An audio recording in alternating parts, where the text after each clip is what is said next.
Assalamualaikum warahmatullahi wabarakatuh dan selamat malam. Bertemu kembali kita dalam Umbrella Talk Anyway.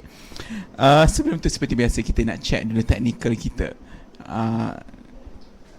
Boleh nampak ke kami? Itu satu kan, boleh nampak ke kami? Anyway, yang kedua adalah boleh dengar suara ataupun tidak. Okay.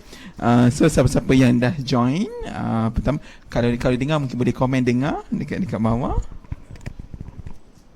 Okay, so ini sebelum kita start lah sedikit promotion yang kita nak promote malam ni.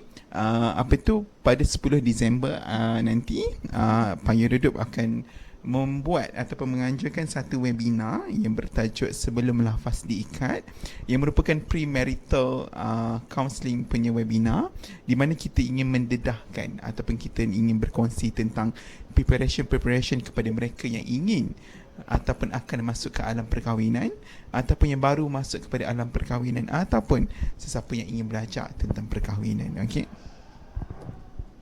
so kita bolehlah start perlahan-lahan kan. Ini mungkin rasa penonton dekat luar macam dah tanya siapa kat sebelah sini. Dia macam tak pernah tengok lagi.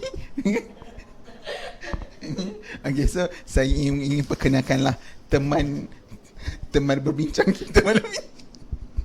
Okay.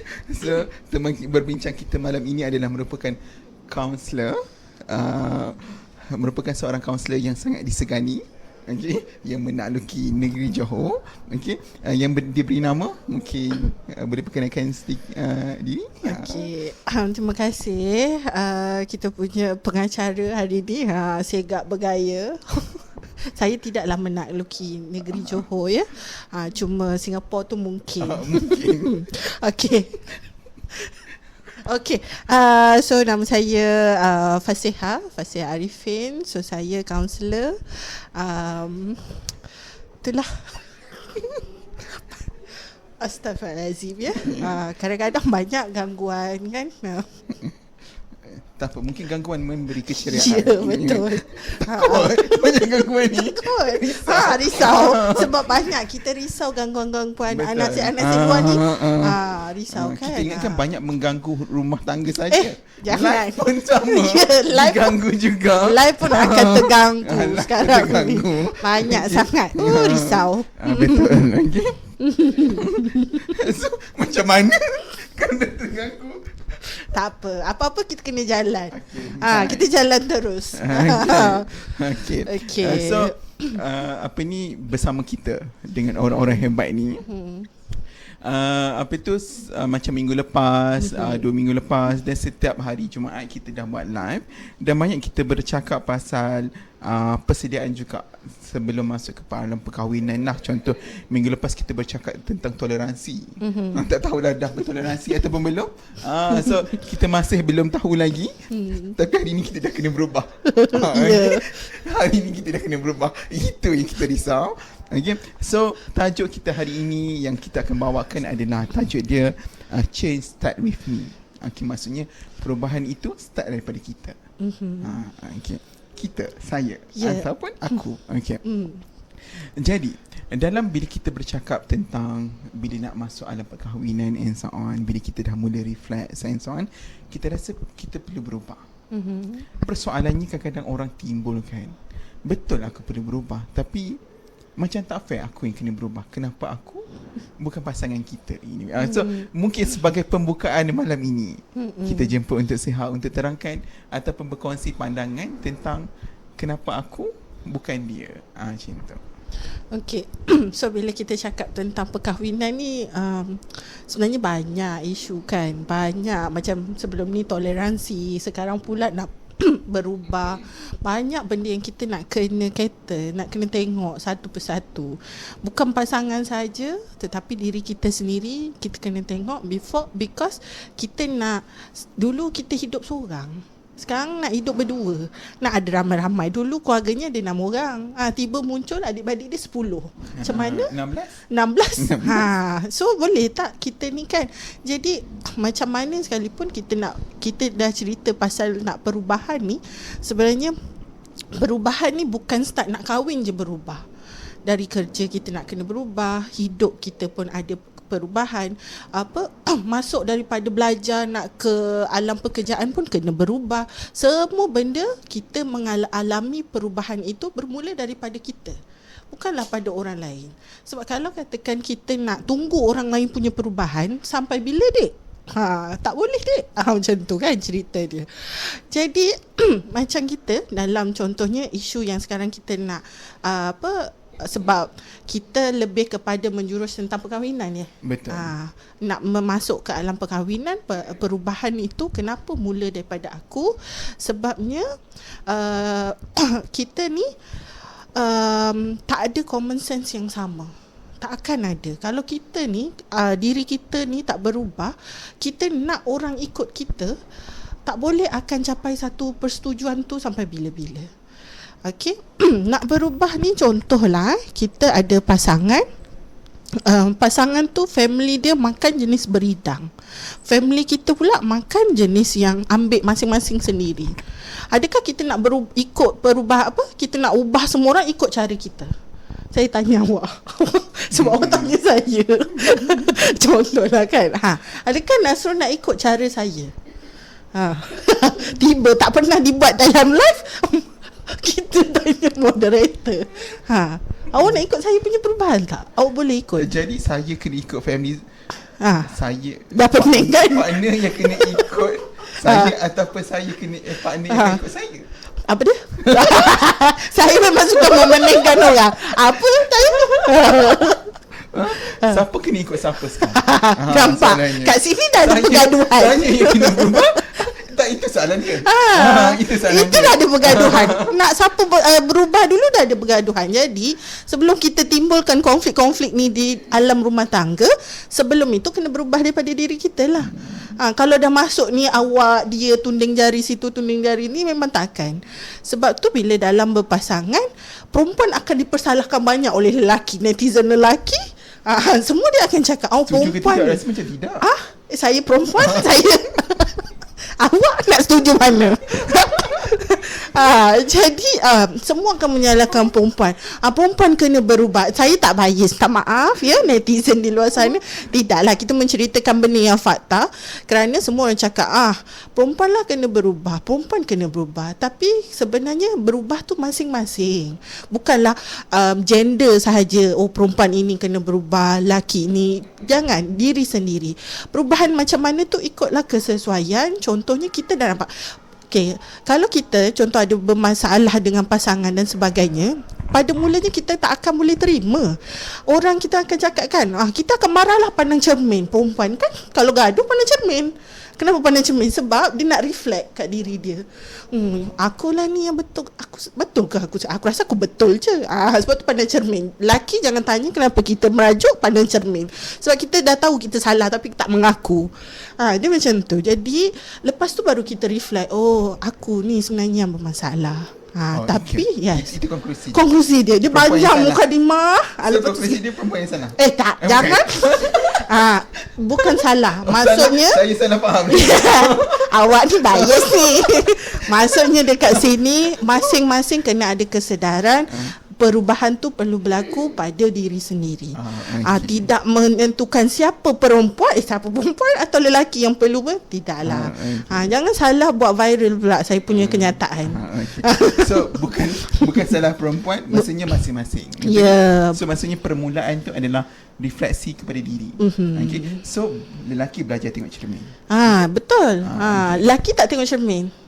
Jarang. Kenapa? Tawaduk. Aduh, susah cerita. Okey, biasalah tu kan. Okay. So kita pergi bila saya suka komen daripada Sihat cerita tadi adalah di mana perubahan bermula pada masing-masing. Okay. So itu intipati bila kita bercakap pasal perubahan.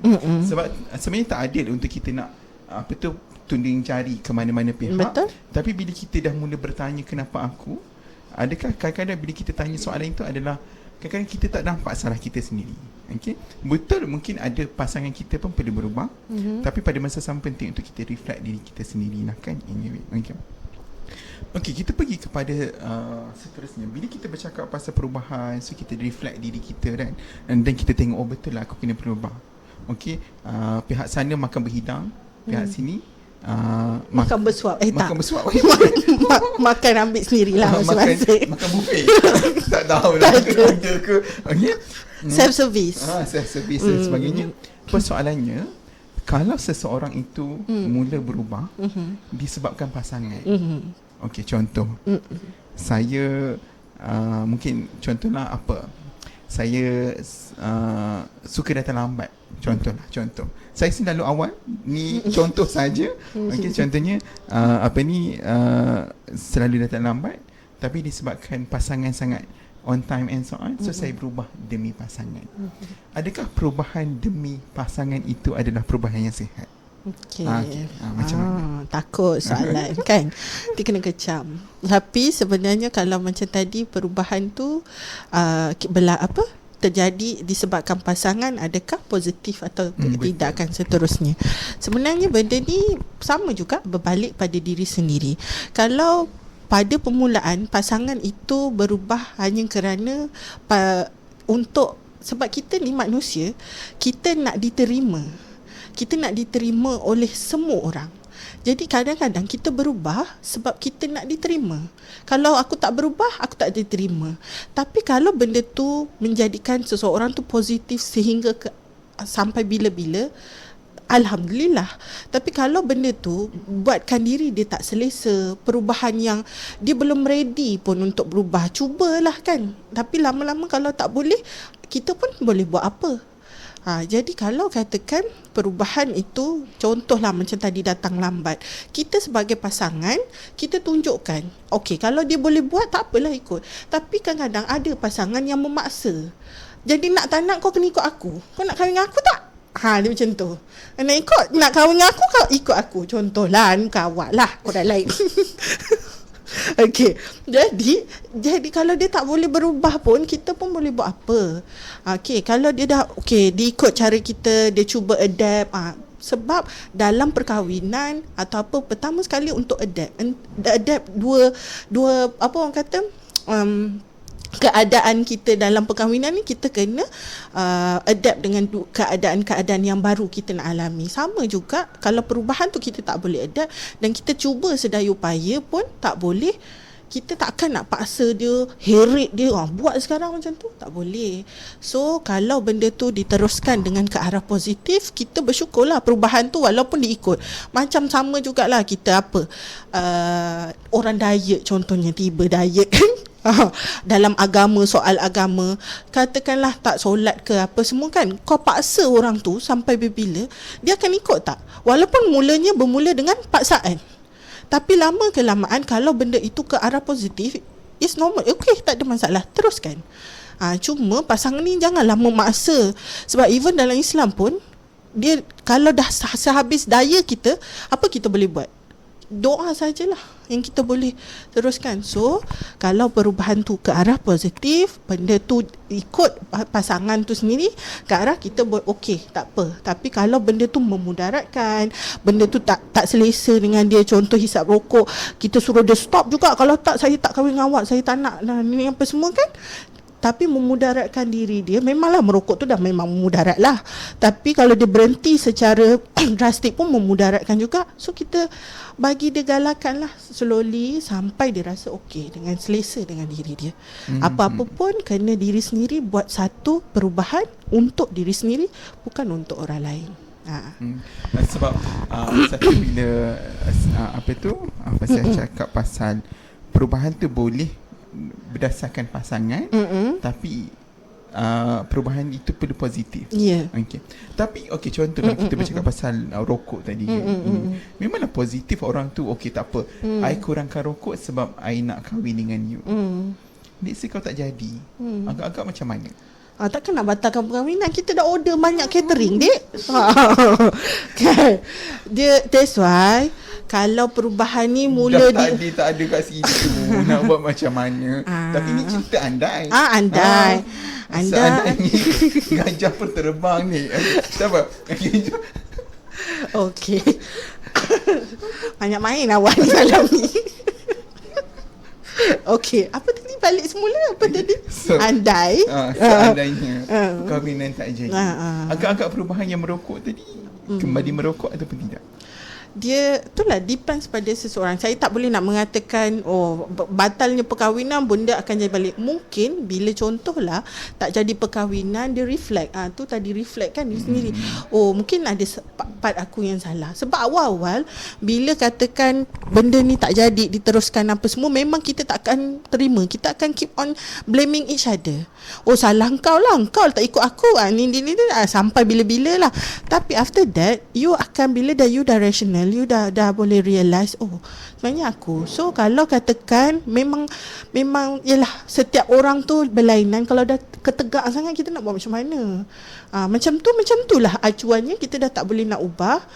Itu depends on sendiri. So kalau batal perkahwinan, mungkin ada asbab yang terbaik nak Allah nak berikan kepada dia, mungkin pasangan yang lebih baik, ataupun reflect balik pada diri sendiri. Itu so tak ada spesifik jawapan. Perkahwinan tu dibatalkan, dia balik semula, tu depends on diri masing-masing lah.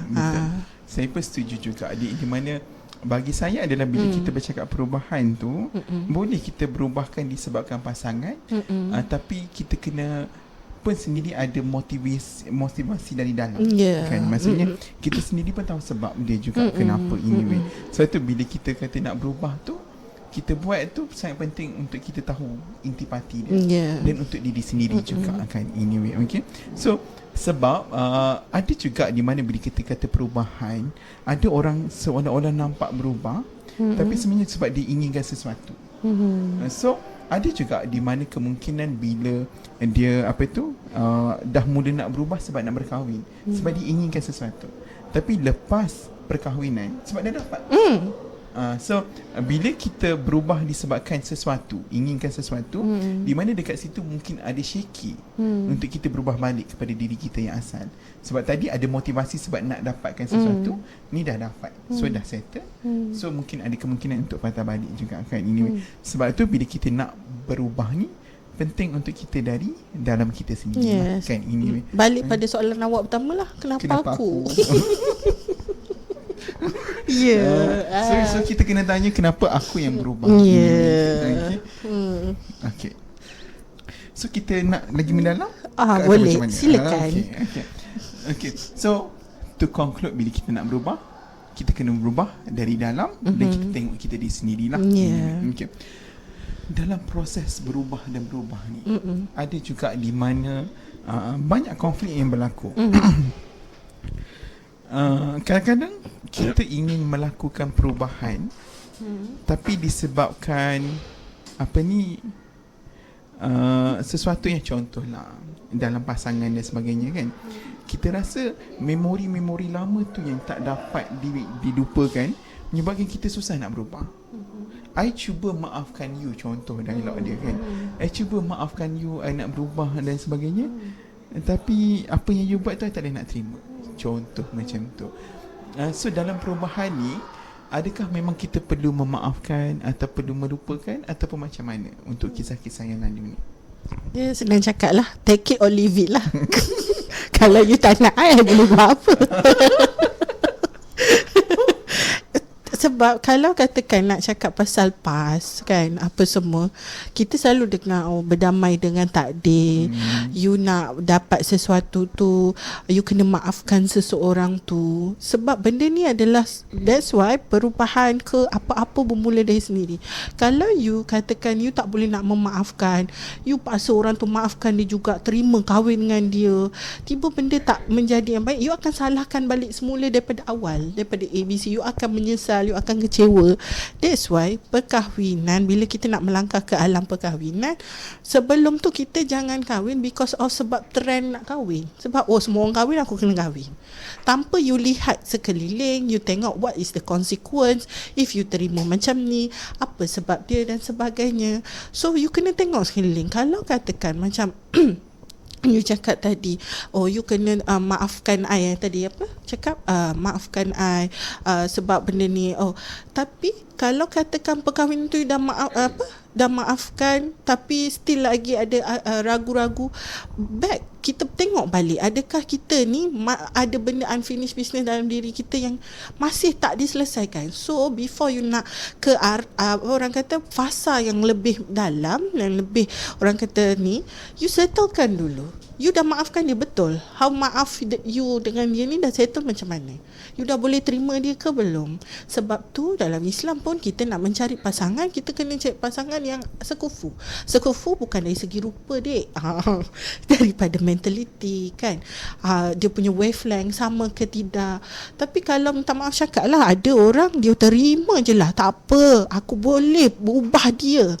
Aku boleh dia daripada bad boy contohnya nak jadi good boy. Tapi kita tak reflect pada diri kita. Aku ni macam mana pula? Cuma kita tengok diri kita nak ubah orang tu je. Nak terima. Sebab tu lah, apa-apa kalau you have past trauma, settle it first lah.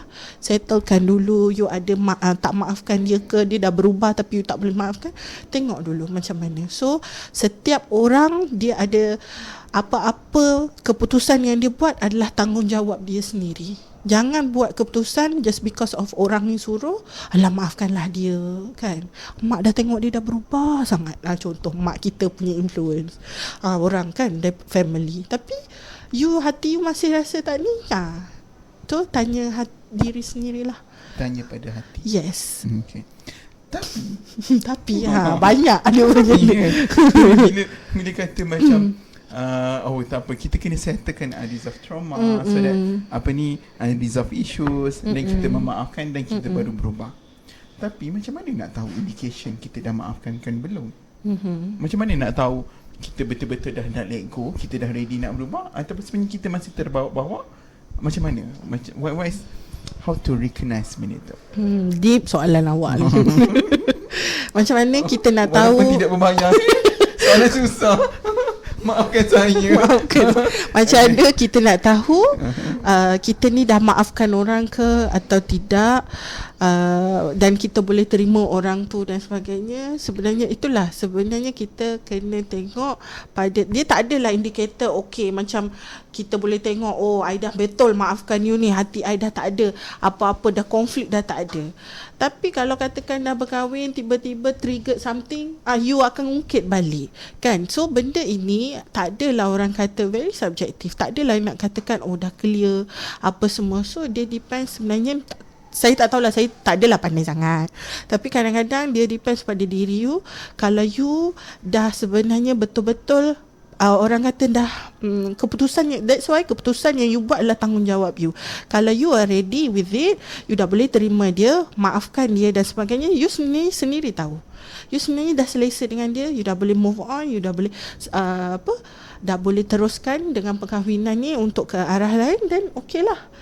Macam mana indikator tu you sendiri rasa selesa, tak tahulah. Kalau orang lain mungkin dia akan rasa cara indikatornya lain. Tapi kalau kita dah maafkan dia, cara mungkin kita dah selesa dengan dia, kita dah boleh terima, okeylah tak apa, dua-dua dah menerima kesalahan. Talk, orang kata dulu dah bercerita, bercakap kan, heart to heart contohnya kan, buat sesi contoh, macam-macam lah. So indikator spesifik tak ada.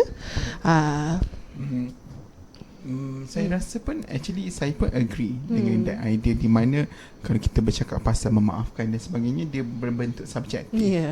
So susah kita nak pinpoint like after this point kita dah maafkan ataupun tidak, belum. Kita tak tahu kan. Anyway, dia sangat subjektif dan dia berkait dengan memori juga. So bila ada benda trigger, mungkin kita akan ingat balik dan sebagainya lah. Anyway, tapi saya suka konklusi yang diberikan adalah di mana pada akhirnya kita akan tanya pada fatwa hati. Okay, adakah hati kita menerima ataupun tidak? Betul. Sebab tambah sikit lah. Setiap apa benda yang berlaku dalam diri kita adalah pelajaran bagi kita. Trauma kita, semua orang cakap trauma tu benda something yang kau kena lupakan. Kau lupakan lah benda-benda dah lepas ni, kau tak payah ingat dah kan. Tapi sebenarnya itu yang membuatkan kita belajar untuk ke depan. Sebab tanpa kita punya trauma, tanpa kita punya fobia ataupun masalah-masalah kita yang kita hadapi, dia tidak akan menggerakkan kita ke arah yang lebih baik. Kita akan macam apa orang kata, kita akan hidup biasa je lah. Tak ada orang kata asam garam dalam kehidupan. Tambah asam, tambah garam, barulah nampak dapatlah asam Gulai pedas dia Johor. sedap tu. Asam pedas Asam Johor. pedas Johor. So gitu. So benda apa yang berlaku dalam hidup kita ni sebenarnya adalah pemangkin untuk kita ke arah lebih baik. Betul. So kita mengambil masa lalu itu sebagai pengajaran, kan? Okay. So daripada pengajaran itulah kita akan ambil sebagai perubahan. Saya ingat kata-kata di mana kalau kita terlalu fokus kepada luka, kita akan sentiasa sakit. Betul. Tapi bila kita fokus kepada lesson, dekat situ kita mula grow, kita mula berkembang. Okay. Betul. Okay, dan kita teruskan lagi lah ini. Okay, so sekarang kita dah mula untuk lebih bertenang, kita dah ready untuk buat perubahan dan sebagainya. Ini soalan ni adalah daripada kebiasaan kita berborak dengan orang ataupun orang ada masalah dalam perkahwinan dan sebagainya. Ini pun adalah satu soalan yang sangat famous juga. Okay, soalan dia berbentuk berbunyi, saya rasa saya dah tak boleh percaya dia. Macam mana saya nak ubah percaya tersebut? Is it we can feed the trust ataupun tidak? Okay, so kita tanya kaunselor punya pendapat. Okay, silakan. Trust issue lah. Trust issue. Macam mana nak ubah ni? Okay, ni kalau setiap kali kalau pasangan atau patient saya datang, memang selalu akan cakap pasal trust issue. Saya dah tak ada trust, percaya dia apa semua. Lepas tu dia macam meminta kita untuk macam mana saya nak ubah perasaan ni untuk trust balik. Mungkin saya tanya menambah asam saja. Silakan. So saya kena tambah garam. Okey, berkenaan trust issue ni kan sebenarnya daripada awal bismillah pun kepercayaan tu susah untuk kita develop. Kita nak jumpa kaunselor pun kita kena ada trust dengan kaunselor. Kita nak pergi kedai makan pun kita percaya tak orang yang masakkan kita tu betul ke dia masak tu tak ada tambah apa-apa ke, ataupun betul ke dia masak dengan sedap ke. Kita nak letak trust tu, semua benda orang kata susah nak mula-mula nak ada trust ni. So kalau katakan you nak ubah, macam mana saya nak percaya balik dan sebagainya, that's why dia kena apa-apa reflect pada diri sendiri. Tengok perubahan kita nak orang kata, sebab kita dah meletakkan trust tu kepada semua orang, kita dah pukul rata kan. Kita macam ada masalah dengan seorang ni, aku dah tak percaya dah lelaki kat dunia ni semuanya tak betul, semuanya nak saya dah mula emosi. Ada pengalaman ke? Soalan dia ada pengalaman. Risau. Zan, saya tak percaya dah lelaki dalam dunia ni. Semuanya nak poligami, contoh. Semuanya nak kahwin lebih dari saya. Saya dah tak percaya. Saya pernah diduakan dan sebagainya. So untuk kita ubah dia punya daripada tak percaya kepada percaya, itu sebenarnya that's why soalan pertama kenapa aku adalah kita nak kena berubah ni, memang kena reflect pada diri sendiri. Kalau you tak percaya dengan semua orang, sampai bila nak nyanyi tak boleh. So sampai bila kita ni tak boleh nak percaya orang, tapi you nak move on, you tak nak cuba untuk berdamai dengan takdir, buat perubahan dengan diri you, tapi you pukul rata semua orang, you tak percaya. Itu salah, ini salah, ada je salah kan. Nak seseorang tu ada nak trust orang ni memang ambil masa. Kita nak ubah diri orang daripada tak percaya ke percaya pun memang ambil masa. So kalau tadi cakap macam mana ni saya ni datang ni saya nak percaya tu, kita kena balikkan pada soalan pada dia, tanya dia balik, macam mana awak percaya tak dengan diri awak sekarang? Awak percaya ke dengan awak buat ni semuanya adalah, tapi tidaklah kita macam betul-betul menyalahkan dia atau apa, tetapi benda ni sebenarnya memang kena reflect apa-apa, sebab soalan yang awak tanya ni semua subjektif. Bagi MCQ sikit. Saya kerja contohlah sebab itulah benda-benda trust ni kan susah sebenarnya berbalik pada diri sini. Banyak berapa mata memandang sekarang. Jangan lupa tap like.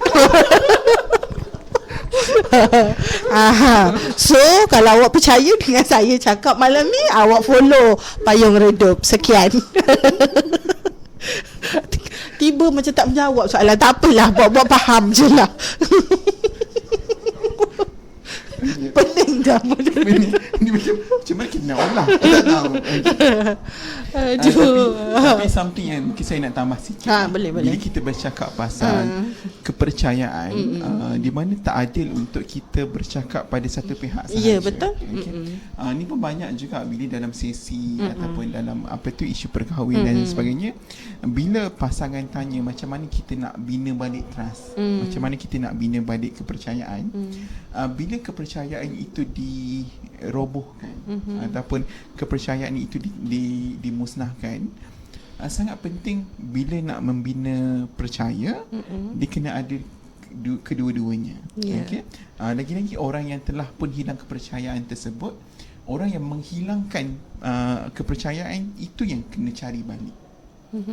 Okay, so dia kena bawa kedua-dua pihak. Okay, kita sebagai orang contohlah, okay, kita kalau contoh isteri, suami dia curang, okay. So isteri dia tanya macam mana saya nak percaya balik dekat suami. Okay, di mana dalam kes macam ni kita tak boleh minta isteri sahaja untuk belajar balik untuk percaya, tapi sangat penting untuk suami untuk berusaha lebih jauh untuk bina balik kepercayaan isteri. Okay, so dia kena bergerak berdua. Okay, so dia tak adil di mana kalau suami tak buat apa-apa dan kita minta isteri cubalah percaya balik dan sebagainya, kadang-kadang dia agak sukar. Okay, sebab tu benda ni pun sangat penting, lagi-lagi kalau sebelum perkahwinan.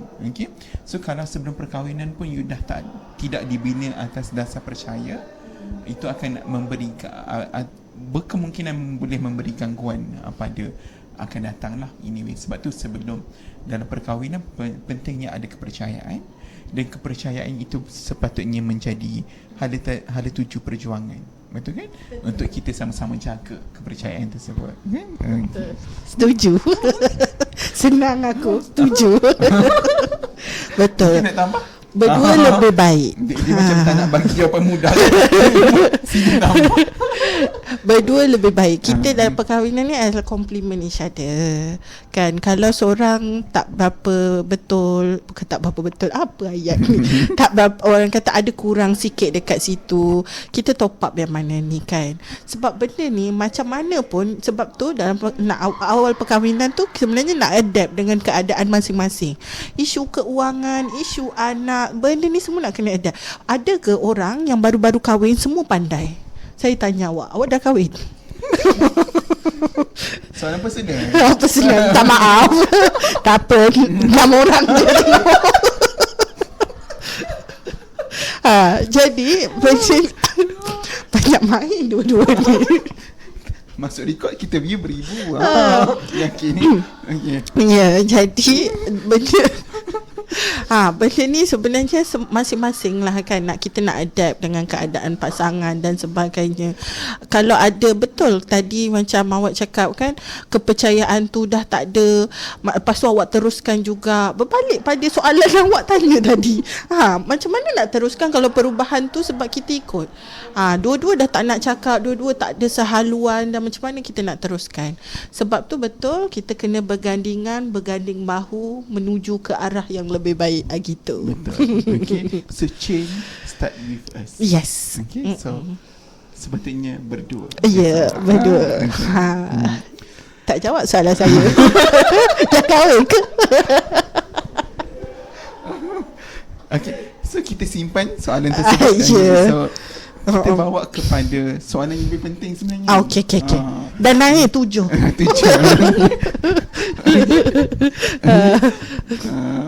Soalan seterusnya. Okay. Ini lepas kita dah belajar percaya dan sebagainya. Ada juga kisahnya bila kita dah mula berubah. Pada akhirnya kita mula menyedari yang aku dah mula penat. Ini okay. So macam asyik aku saja yang perlu berubah. Okay.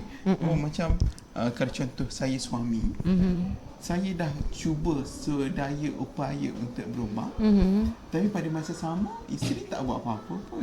Okay. So end up dia Contoh bila ini pun common lah kalau bila dalam session perkahwinan kan, bila kita cakap komunikasi, saya dah communicate dah pun, apa je lagi saya tak buat. Okay. Cubalah awak berubah untuk kawal marah awak. Saya dah ubah dah pun, sama juga. Okay. So di mana mereka asyik-asyik komplain, di mana mereka dah cuba berubah tapi end up sama juga. So mereka memilih untuk penat dan kembali kepada asal. So macam bagi mereka perubahan tu macam tak ada nilai pula. So mungkin saya beri komen di situ. Betul. Contohnya saya ada kes lah pernah kita hadapi macam ni. Pasangan ni bila berdepan dengan kita biasa kalau pasangan punya counselling pasangan ni dua-dua kena ada kan. Mungkin masa tu datang-datang, lagi-lagi kalau tu datang seorang, tapi kita akan ajaklah pasangan datang sama supaya dua-dua dapat dengar dua-dua belah pihak kan. Sebab tu kalau pergi mana-mana lah, pergi pejabat agama pun dia memang akan suruh pun bawa pasangan dan sebagainya. Seorang akan cakap macam ni, seorang akan cakap, kita dah cakap komunikasi, cakap jangan tak cakap, tapi tak boleh buat dah macam-macam pun dah suruh. Sebab tu kita dalam apa-apa pun kita tidaklah meletakkan apa guide kepada pasangan itu macam mana diorang nak fix the problem and so on lah kan. Sebab ada yang macam tadi balik pada kes saya tu, dia cakap ni kita dah communicate dah cakap dah tak apa semua. Seorang berpegang teguh dengan pandangan dia, seorang pun sama juga. So tak ada capai apa-apa, orang kata keputusan. Jadi bila kita buat session one to one kan, kita tanya apa masalah dan sebagainya, baru kita tahu sebenarnya pasangan yang wanita ada trauma dia, tak ready lagi sebenarnya. Yang pasangan yang lelaki pun tak ready apa semuanya, tapi tidak capai kata sepakat tu sebab dua-dua tidak boleh, orang kata semua dua-dua ada ego dia kan. Tak boleh nak capai kata sepakat tu sebab dua-dua orang kata teguh dengan masing-masing. Tak boleh nak tone down sedikit.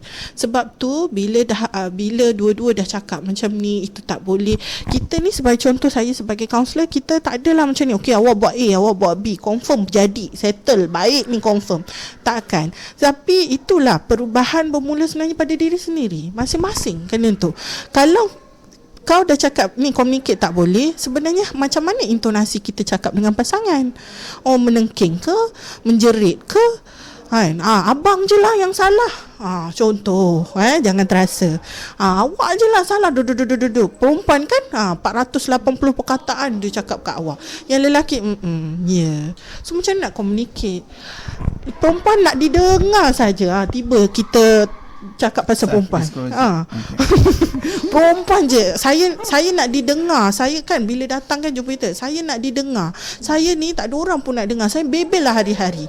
Tapi bila kau bercakap dengan pasangan, adakah kau mendengar pasangan tu? Kau tak dengar, sebenarnya kau yang nak asyik nak expose diri kau lah yang paling tersakiti. Contoh jadi pasangan ni yang lelaki contohnya lah, tak lelaki ke perempuan ke, dia macam mana nak cakap, asyik aku je nampak salahnya di sini. Jadi sebab tu ada konflik, sentiasa akan konflik. That's why perubahan kita balik pada topik ni adalah perubahan bermula pada diri sendiri. You kena reflect diri sendiri. Hari-hari kita tengok cermin, kita tengok ada jerawat ke tak, ada ini ke tak, itu ke tak. Tapi tak pernah ada ke orang tengok cermin, aku ni ada benda yang kena baiki, masalah peribadi, orang kata kena pewatakan aku ni kena macam ni, aku punya sifat ni kena. Tak ada. Tapi kita cuma nak tengok luaran, dalaman kita tak pernah pun nak berubah. Jadi kalau komunikasi dua hala tu tak ni, dapatkan of course lah orang ketiga, bukan orang ketiga yang lain, kaunselor ke atau apa, untuk membantu contohnya kan. So itulah antara-antaranya yang boleh. Tapi kalau dah komunikasi tak boleh apa semua, pasti jangan putus asa dalam perhubungan ni. Kita cuba dulu sedaya upaya yang semampu kita boleh. Okey, awak dengar saya tak? Dengar. Okay. Apa ni sangat menarik apa yang dijelaskan. Okay. Saya sangat mendengar. Saja okay. je. Saya tahu. Saya sangat mendengar sebab saya seorang yang setia. Sebab tu saya nak tengok tadi lelaki dia memang mendengar. Antara lelaki dan wanita, siapa yang paling banyak mendengar? Tiba soalan. Jawab sekarang. Okay. So mungkin penonton boleh bantu saya untuk jawab. Kerana saya takut dikecam untuk saya kalau saya dah jawab. Okay. Kalau saya boleh tambah pun juga adalah bila kita bercakap pasal perubahan juga, okey, satu macam apa ni Kak Siah cakap tadi adalah satu untuk kita reflect kan juga. Okey, kadang-kadang mungkin kita yang salah juga. Kita yang mungkin selalu meminta untuk didengari tanpa kita tidak mendengar. Okay. Saya suka konsep di mana hanya orang gila yang mengharapkan hasil yang berbeza dengan melakukan perkara yang sama. Okay. So di mana bila kita ingin ada hasil yang berbeza, mungkin kita perlu cuba cara yang berbeza. Okay. Contoh, sebab tu bila kita buat perubahan, kita perlu ada refleksi. Kan, kita kena tengok apa yang kita dah rancang, apa yang kita dah buat itu jadi ataupun tidak. Okay. Kadang-kadang kita buat benda yang sama.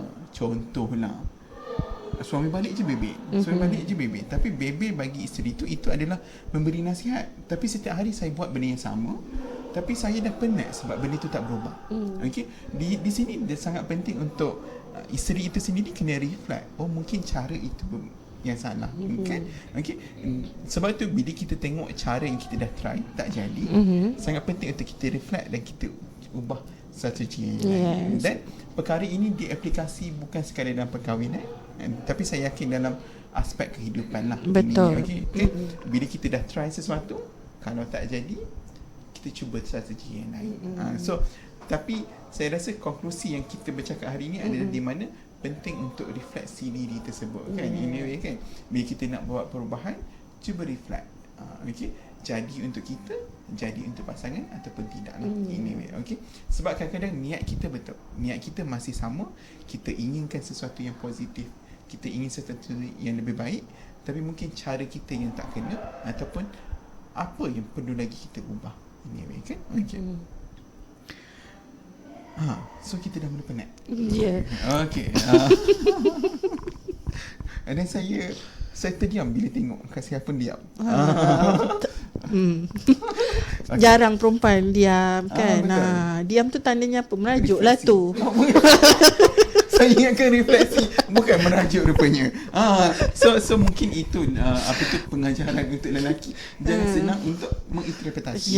Kita kena tanya, merajuk ke refleksi? Tapi sebenarnya perempuan ni yang kadang-kadang dia kata dia tak nak, tapi lepas tu dia nak, kan? Ni perempuan pula lah, kan? Apa ni? Buat je lah, kan? Tiba-tiba nak, tiba-tiba tak nak. Pening juga. So sebenarnya dia ni mungkin sebab itu kau penat untuk berubah. Penat untuk berubah, sebab susah nak dipahami. Okay. So perempuan ke lelaki yang susah fahami? Nanti jawab.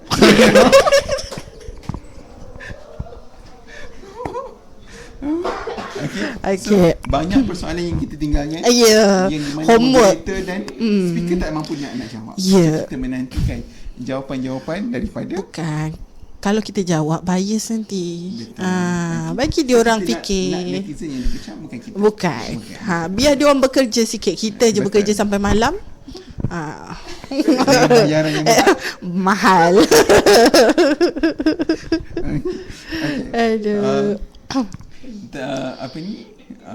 Dan tadi kan bila saya kongsikan di mana ada juga di mana masa-masa bila kita dah cuba buat perubahan dan sebagainya, kita rasa macam dah capai ke jalan buntu, dan di mana kita perlu intervensi daripada orang luar ataupun biasanya orang ketiga ataupun yang kita panggil profesional lah, kan, mungkin kaunseling perkahwinan. Betul. Ataupun pakar-pakar dan sebagainya lah. Anyway, sebagai contoh, kita boleh dapatkan khidmat nasihat daripada Payung Redup lah. Iklan saringan. Jangan lupa tap-tap share, like, subscribe. Soalannya. Soalannya. Dah habis. Belum lagi. Aduh, apa dia? Macam mana kita nak tahu sudah sampai masanya untuk kita dapatkan bantuan? Sebab kadang-kadang kita ingatkan kita masih mampu untuk mengubah. Betul. Tapi sebenarnya ini rasa dah perlukan bantuan. Mungkin saya boleh kongsikan tips dan juga guideline juga. Sampai dia penat lah. Kadang-kadang bila dia ada orang ni dia tak nak terima bantuan, dia rasa dia boleh. Sebenarnya dah tak boleh dah. Boleh tapi tak ada. Lama-lama dia jadi penat lah. Sebab dia keep on going, cakap aku boleh. Tapi sebenarnya tak. Lepas tu dia akan rasa saya bersalah lah nak minta tolong orang, rasa bersalah sangat. Saya rasa menyusahkan semua orang. Tapi sebenarnya dah memang susahkan orang dah pun kan. Kalau ada masalah tu mesti betul. Kalau kita ada masalah sebenarnya dah menyusahkan diri dia. Orang tengok dia duduk dalam bilik, kan orang fikir pasal dia, tapi dia rasa tak nak susahkan orang. Tapi sebenarnya dah susah dah orang tengok dia, keadaan dia tak makan contohnya, tak keluar bilik, daripada very talkative tiba-tiba silent, diam, tak jawab sepatah haram pun kan, dan sebagainya. So sebenarnya dah menyusahkan orang lain untuk fikir tentang dia. So sebenarnya bila dia dah rasa memerlukan untuk perlukan bantuan dan sebagainya, bila dia dah ready untuk start orang kata perubahan, dia perlukan sebenarnya dia dah realize I need someone to help. Saya perlukan sangat-sangat sebab saya dah buntu. Sebab bila kita sebenarnya macam puzzle, puzzle ni kan berterabur. Kita nak satu-satu ni pun kadang-kadang kita perlu bantuan. Kita tengok gambar macam ni, aku kena buat puzzle ni. Sama juga kita dalam kehidupan ni, kalau tak diri kita atau keluarga, kita perlukan someone, orang kata pandangan yang lain, sisi pandangan yang lain. Sebab kadang-kadang kita hanya melihat dari satu sisi. Bila ada pandangan orang lain, dia ada orang kata baru kita ada insight perubahan tu. So macam mana kita nak dapat perubahan,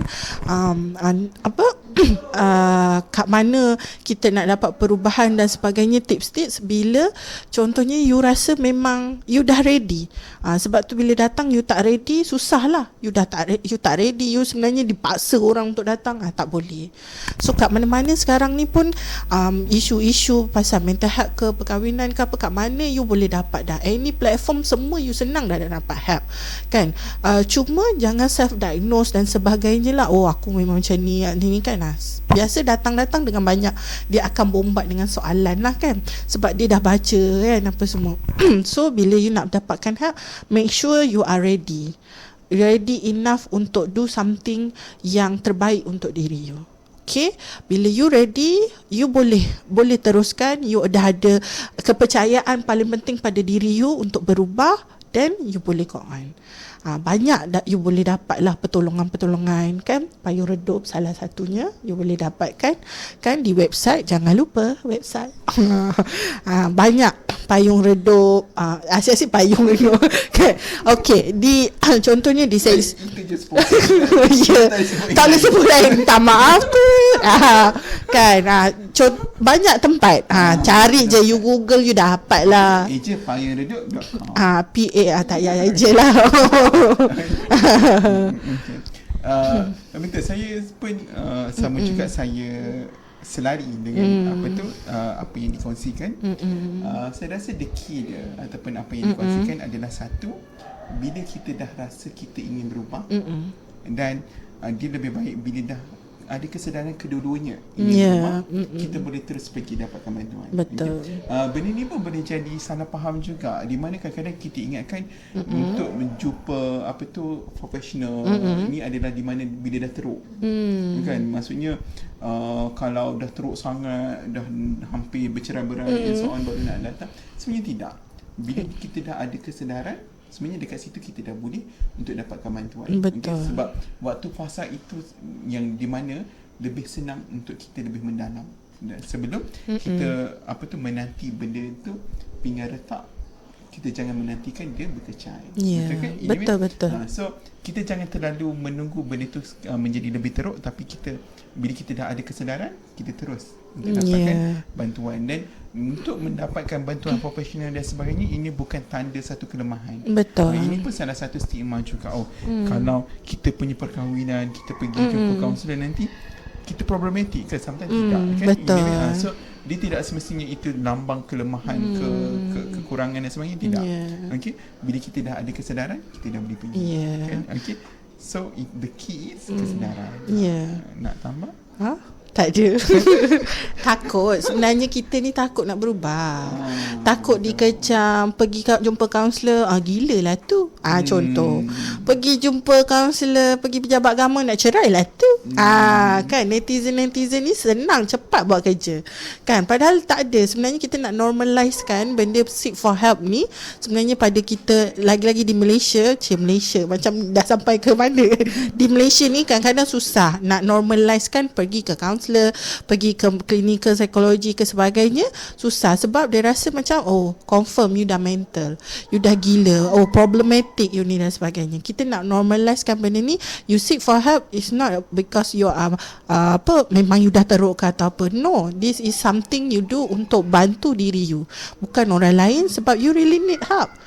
You tak boleh dah nak buat any solution, dah tak boleh nak bagi jawapan untuk diri you, kena perlukan orang lain. Okay, itu saja. So perkongsian yang sangat-sangat bernas lah untuk kita berkongsi malam ni kan, anyway, di mana sometimes we have to understand ourselves untuk kita nak melakukan perubahan. Again, kita kembali kepada soalan yang pertama adalah kenapa aku, di mana penting untuk kita buat refleksi diri dulu, baru kita refleksi kepada orang lain lah, anyway. Okay, so sebagai penutup untuk malam ini, dengan ingin membuat perubahan, di mana kita ingin buang yang keruh, kita ambil yang jernih. Loading sendiri pula, lupa beri bahasa. Okay. Okay. So mungkin last tips untuk sebagai penutup dari Siha tentang apa ni, tentang perubahan. Secara ringkas, berubahlah sebelum anda diberubahkan. Tidaklah. Semua, kalau untuk perubahan ni sebenarnya memang perlukan perubahan bermula daripada diri sendiri, tanpa ada paksaan atau paksa rela atau apa sahaja pun. Hanya berubah untuk diri sendiri sebab kita nak bantu diri kita dan untuk kita selesa dengan diri kita. So perubahan ni kenapa? Perubahan ni apa orang kata, terus hilang ayat saya, pandang saya macam tu. Ada gangguan mungkin. So perubahan itu mula daripada diri sendiri. Itu ringkas je dah. Panjang. Saya tak tahu kan. Okay. Itu sahaja perkongsian kita pada malam ini. Terima kasih.